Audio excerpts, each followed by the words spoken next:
রাজভবনের সামনে বিজেপির ধর্ণা কর্মসূচিতে আপত্তি নেই রাজ্যের। কলকাতা হাইকোর্টে বৃহস্পতিবার একথা জানিয়ে দিয়েছে রাজ্য। রাজ্যের অ্যাডভোকেট জেনারেল জানান, আগামী রবিবার 4 ঘন্টার জন্য ওই কর্মসূচি করা যেতে পারে। এই রবিবার পূর্বনির্ধারিত কর্মসূচি আছে বিরোধী দলনেতা শুভেন্দু অধিকারীর। পরের রবিবার অনুমতি চান তারা।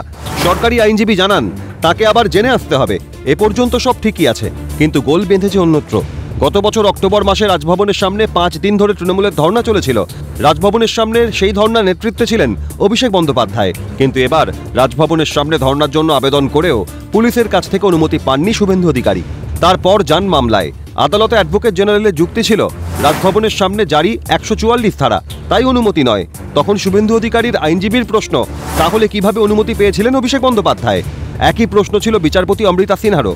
তিনি জানতে চান, এর বিরুদ্ধে কি কোনো পদক্ষেপ করেছে পুলিশ প্রশাসন? জবাব ছিল না কোনো সরকারি আইনজীবীর। তবে একবার ভুল হয়েছে বলে ফের সেই ভুল করতে হবে, এমন যুক্তিতেও সায় ছিল না বিচারপতির। শুভেন্দু অধিকারী বলেছিলেন, এখানেই জয় মিলেছে বিজেপির। দেখুন, আমার পারপাস সার্ভ হয়ে গেছে।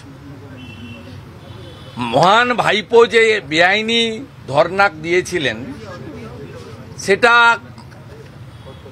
রাজ্য সরকারের লয়ার যে কলকাতা পুলিশকে রিপ্রেজেন্ট করছিল, তিনি কোর্টে বলেছেন, আপনারা দেখেছেন, যে একটা ভুলের জন্য আরো ভুল করব কি আমরা? That's okay. বৃহস্পতিবার অবশ্য শুভেন্দুর ধর্ণার অনুমতি দেওয়ার কথা আদালতে জানান অ্যাডভোকেট জেনারেল। ততক্ষণে নবান্নে ঘটে গিয়েছে আরেক কাণ্ড।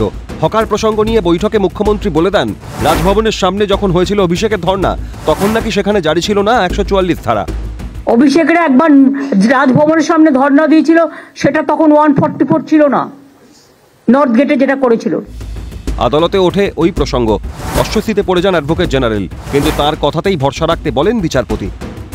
আমি আদালতের কাছে আজকে সেটাও পয়েন্ট আউট করি যে আমরা কার কথা বিশ্বাস করব। রাজ্যের অ্যাডভোকেট জেনারেল, যিনি কোর্টের কাছে অন রেকর্ডস কিছু দেখে ইনস্ট্রাকশনস নিয়ে যেটা সাবমিট করছেন, না মাননীয় পুলিশ মন্ত্রী, যিনি নবান্ন থেকে অফিসিয়ালি এরকম স্টেটমেন্ট অন ক্যামেরা করছেন।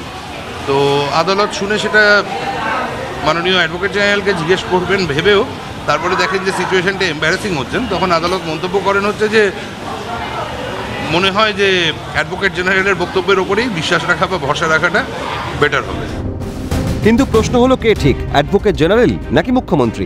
কলকাতা পুলিশ নাকি মুখ্যমন্ত্রী? রাজভবনের সামনে 144 ধারা থাকার মিথ্যে যুক্তি সাজিয়েছিল পুলিশ, কেন?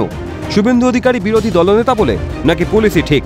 অভিষেক বন্দ্যোপাধ্যায় শাসক নেতা হওয়ায় তারা বাধ্য হয়েছিলেন অনুমতি দিতে, তাই কি রাজ্যের তরফ থেকে আদালতে ভুল স্বীকার করেছিলেন অ্যাডভোকেট জেনারেল? প্রশ্ন উঠছে আরও।